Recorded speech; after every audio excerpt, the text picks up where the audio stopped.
B का क्या जो है मूल अधिकार, मौलिक कर्तव्य, नीति निर्देशक तत्व। इसमें आज हम कह रहे हैं मूल अधिकार। सबसे पहले हमें ये बताना चाहिए मूल अधिकार किसे कहते हैं।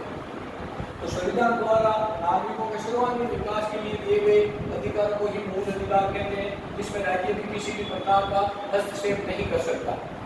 हमने पिछली बार शोध में पढ़ा भी था कि भारतीय संविधान के मूल में, यानी जब भारतीय संविधान का निर्माण हुआ था उस समय कितने मौलिक अधिकार थे। अभी तो हम क्या करते हैं, वर्तमान में आ जाते हैं कई बार।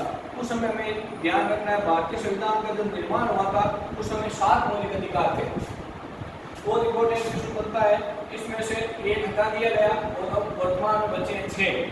कितने थे शब्द आता है तो 7, कितने हैं तो 6। अब यहाँ से या तो कभी ये पूछ लिया जाता है कितने थे, अब कितने हैं। कई बार ये भी पूछ लिया जाता है कि 7 में से एक जो हटाया गया वो कब हटाया गया, या संपत्ति का अधिकार या कौन सा अधिकार हटाया गया। तो हमें ध्यान रखना है 44वां संविधान संशोधन किया गया।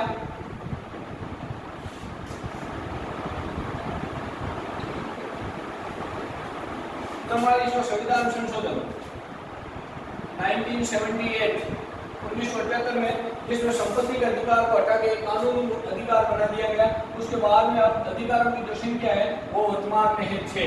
ये विशेष ध्यान रखना है, कई बार प्रश्न पूछा जा चुका है कितने थे, कितने हैं, किस अधिकार को हटाया गया, कब हटाया गया, किस संविधान संशोधन के द्वारा हटाया गया। एक ही जगह से 3-4 प्रश्न बनते हैं। वापस रिपीट कर देता हूँ, थे शब्द आता है तो मौलिक या मूल में लिखते थे तो 7। अब वर्तमान में कितने हैं 6। कौन सा हटाया गया, संपत्ति का अधिकार हटाया गया, कब हटाया गया, 44वां संविधान संशोधन 1978 के द्वारा। अब जो मौलिक अधिकारों की संख्या है वो है अब 6। अब अनुच्छेद 12 से लेके और 33 तक मौलिक अधिकारों का वर्णन किया गया है। भारतीय संविधान में अनुच्छेद 12 से 35 तक है जो मौलिक अधिकारों का वर्णन किया गया। अब हम उसमें एक अधिकार लेते हैं इस अनुच्छेद से, तो हमें कंटिन्यू चलना है, केवल याद रखने की आवश्यकता है। पहला है समानता का अधिकार।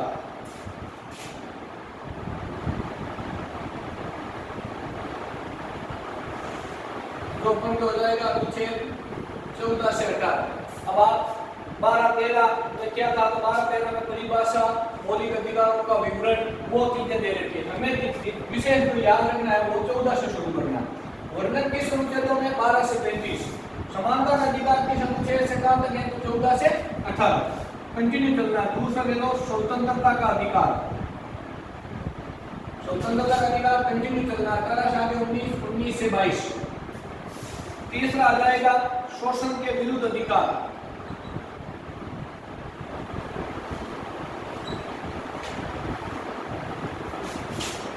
कंटिन्यू चलना है 23 से 24। अगला आ जाएगा आपके धार्मिक स्वतंत्रता का अधिकार।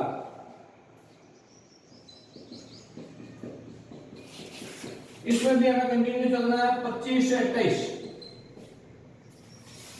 फिर अपन के 5 नंबर पे आ जाएगा शिक्षा एवं संस्कृति का अधिकार। ये भी कंटिन्यू है 29 और 30।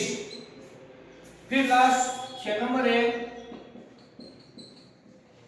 संवैधानिक उपचारों का अधिकार। ये है 32। ये इंपॉर्टेंट भी है, इसे भारतीय संविधान का हृदय और आत्मा का है डॉक्टर भीमराव अम्बेडकर ने। और ये भी कहा है कि संवैधानिक उपचारों का जो अधिकार है इसके बिना भारतीय संविधान में बाकी अधिकार शून्य मात्र, अर्थात इन सभी अधिकारों का हनन होने पर हम संवैधानिक उपचारों के अधिकार के तहत न्यायपालिका की शरण ले सकते हैं। अब इसमें रटने की कोई जरूरत नहीं है, याद रखने का सीधा तरीका समानता का अधिकार 14 से 18। हम इसको एक को पढ़ेंगे, समानता के अधिकार को अलग से पढ़ेंगे, हर 14 से 18 तक किस अनुच्छेद में क्या दे रखा है। एक बीच में याद रखने का तरीका है, आपको ये 6 याद रखने हैं, उसके बाद में अनुच्छेद याद रखने का तरीका है 14 से स्टार्ट करना है, कंटिन्यू 4-4 का गैप देना है। 14, 15, 16, 17, 18 5 अनुच्छेद हो गए। 18 से आगे क्या आएगा 19, 19, 20, 21, 22, 4, 23, 24। फिर यहाँ से आपको 2 भाग कर लेने इसके, यहाँ तक कंटिन्यू 4-4 में चलना है, फिर 2 हो जाएंगे, फिर वापस 2 से 3 हो जाएंगे, फिर वापस 2 हो जाएंगे और फिर लास्ट में आते हुए 1 हो जाएगा। इनको आपको शेड्यूल से चलना है, कोई भी अनुच्छेद बीच में छोड़ने की आवश्यकता नहीं है, केवल यह ध्यान रखना है यहाँ पर सीधा है जो 31 को छोड़ के और 32 पे आना है। एक साइड में अधिकार याद कर लेंगे, दूसरी साइड में अनुच्छेद होगा, सीक्वेंस याद कर लेंगे, कभी भी नहीं भूलेंगे। उसके बाद में हम एक एक अनुच्छेद लेते हैं। तो हम सबसे पहले लेंगे समानता का अधिकार। 4 नंबर का कई बार क्वेश्चन पूछ लेते हैं, समानता के अधिकार का वर्णन करो। समानता का अधिकार अनुच्छेद आपको ये पता ही है 14 से 18।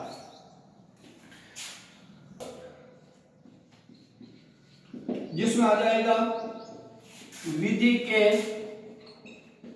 समक्ष समानता। दूसरा अनुच्छेद आ जाएगा अपन के 15, जाति, धर्म, लिंग आदि के आधार पर भेदभाव नहीं करना। अनुच्छेद 16, अवसरों की समानता। एक का आपको वापस समझा देंगे। 17, अस्पष्टता या छुआछूत का अंत। अनुच्छेद 18, उपाधियों का अंत।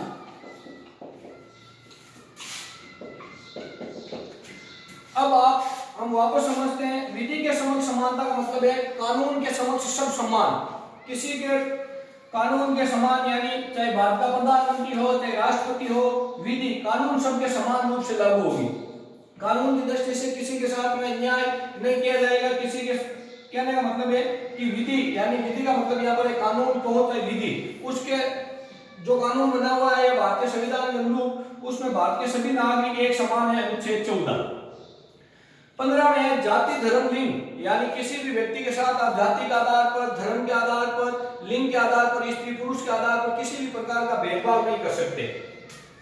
किसी को भी किसी स्थान पर जाने से या धर्म के नाम पर तो इस व्यक्ति इस धर्म का शिक्षा प्राप्त नहीं कर सकता, तो पुरुष है शिक्षा प्राप्त नहीं कर सकता, महिला शिक्षा प्राप्त नहीं, किसी भी आधार पर किसी भी प्रकार का भेदभाव नहीं किया जाएगा। अनुच्छेद 15। अनुच्छेद 16 है अवसरों की समानता। प्रत्येक व्यक्ति को भारत में रोजगार या अपनी योग्यता के अनुसार पद प्राप्त करने का अवसर, किसी को आप मना नहीं कर सकते। शिक्षा पाने से, रोजगार पाने से, किसी भी प्रकार का वैधानिक व्यवसाय करने के लिए वो पूर्ण रूप से अवसर है जो उसको सबको समान अवसर दिया जाएगा। 17 बहुत इंपॉर्टेंट है, कई बार पूछा जा चुका है, अस्पष्टता का अंत या छुआछूत का अंत भारतीय संविधान के किस अनुच्छेद में प्रावधान किया गया है? तो हमें ध्यान रखना है 17 अनुच्छेद 17 में है जो अस्पष्टता या छुआछूत का अंत किया गया है। उसी प्रकार से 18 है उपाधियों का अंत। केवल 2 क्षेत्रों में, शिक्षा और सेना, इन 2 क्षेत्रों को छोड़ के बाकी सभी भारत के नागरिक एक समान है, किसी भी प्रकार की उपाधि ग्रहण नहीं कर सकते। शिक्षा आप अपनी मेहनत के आधार पर, जैसे कि इसने पीएचडी कर दी है, डॉक्टर लग रहा है सामने, तो वो उपाधि वो ले सकता है, उसने वो अपनी मेहनत से लिए। उसी प्रकार से सेना है तो सेना में भी मेजर जनरल जो भी अध्यक्ष जो भी उपाधि मिलती है वो भी मेहनत के आधार पर मिलती है। उसके अलावा भारत में किसी भी पद पे आप उपाधि नहीं ले सकते। जैसे अंग्रेजों के समय थी ना सर की उपाधि, केस हिंद की उपाधि, ऐसी उपाधि आप किसी भी प्रकार से नहीं ले सकते, केवल 2 क्षेत्र को छोड़ के, शिक्षा और सेना। तो ये था हमारा समानता का अधिकार अनुच्छेद 14। एक बार वापस रिपीट कर देता हूं, विधि के कानून के समक्ष समानता 15, जाति, धर्म, लिंग आदि का आधार पर भेदभाव नहीं करना 16, अवसरों की समानता 17, अस्पष्टता या छुआछूत का अंत, उपाधियों का। क्वेश्चन ऐसे आता है समानता के अधिकार का वर्णन कीजिए, तो हमें हेडिंग ये लगानी है समानता का अधिकार अनुच्छेद 14 से 18, फिर ये हेडिंग लगानी है 14, फिर विधि के कानून के आगे लिखना है, फिर एक-एक का वर्णन करना है, कोई भी 4 नंबर नहीं काटने वाला है। तो इस प्रकार से जो ये था ये समानता का अधिकार। अपन के स्वतंत्रता का अधिकार,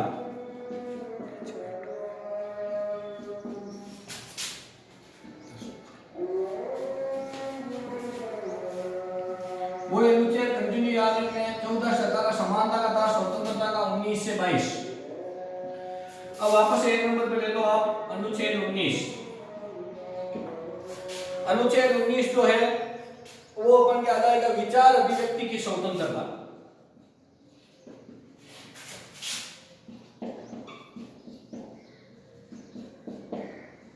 विचार अभिव्यक्ति की स्वतंत्रता।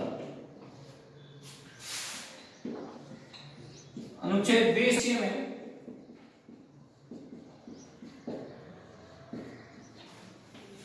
दोष सिद्धि के विषय में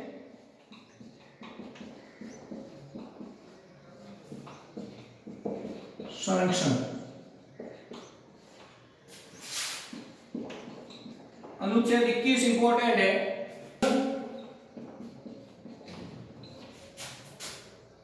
वे व्यक्तिगत स्वतंत्रता।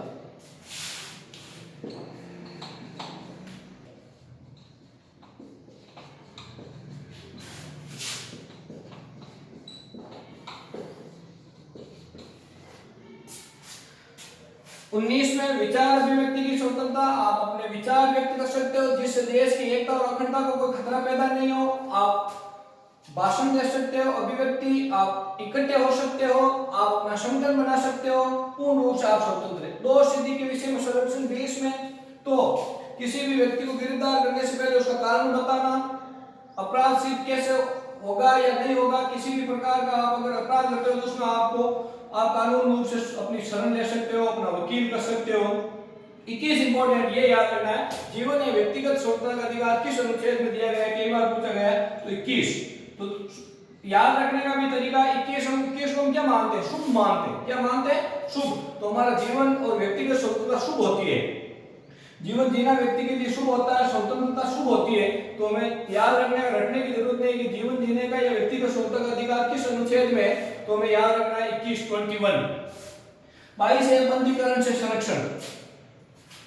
गिरफ्तार किए गए व्यक्ति को 24 घंटे के अंदर न्यायालय में पेश करना, गिरफ्तारी करने का कारण वगैरह पूछना, ये सब अनुच्छेद 22 में दिया गया है। तो स्वतंत्रता का अधिकार का मतलब यही हो गया कि आपको कौन कौन स्वतंत्रता है। तो विचार की स्वतंत्रता है, आपको दोष अपना सिद्ध करने की, आप दोषी हो या नहीं हो उसमें भी, जीवन जीने की व्यक्तिगत स्वतंत्रता, आप किसी भी प्रकार का सरकार आपके ऊपर कोई हस्तक्षेप नहीं कर सकती, आपके अधिकारों का अपहरण नहीं किया जा सकता, हनन नहीं किया जा सकता। और बंदीकरण, इस प्रकार से कहने का मतलब है कि जिस प्रकार समानता थी 14 से 18 उसी प्रकार कई बार पूछा जाता है स्वतंत्रता के अधिकार का वर्णन करो, तो हमें इन 4 बिंदुओं का वर्णन करना है। अपन के शोषण के विरुद्ध अधिकार,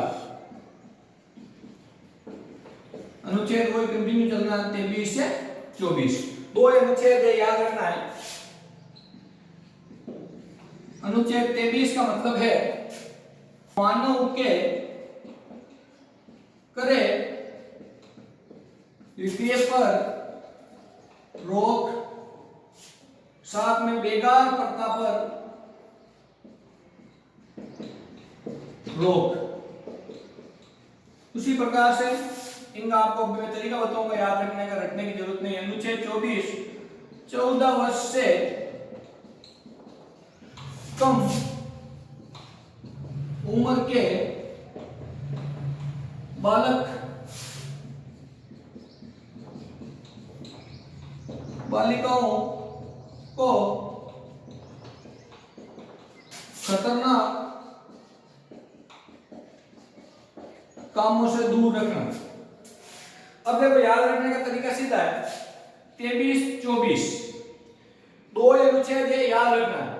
शोषण के विरुद्ध अधिकार, व्यक्ति का शोषण कब होता है, जब किसी मनुष्य को हम खरीद लेते हैं, बेच देते हैं और फिर उससे बिना कोई पैसे दिए जिंदगी भर काम करवाया जाता है, किसी भी प्रकार की उसको सुविधा नहीं दी जाती है, शिक्षा नहीं दी जाती है, उसके सामाजिक सांस्कृतिक हर प्रकार के विकास पर रोक लग जाती है। रोक का मतलब ही उसका क्या हुआ, शोषण।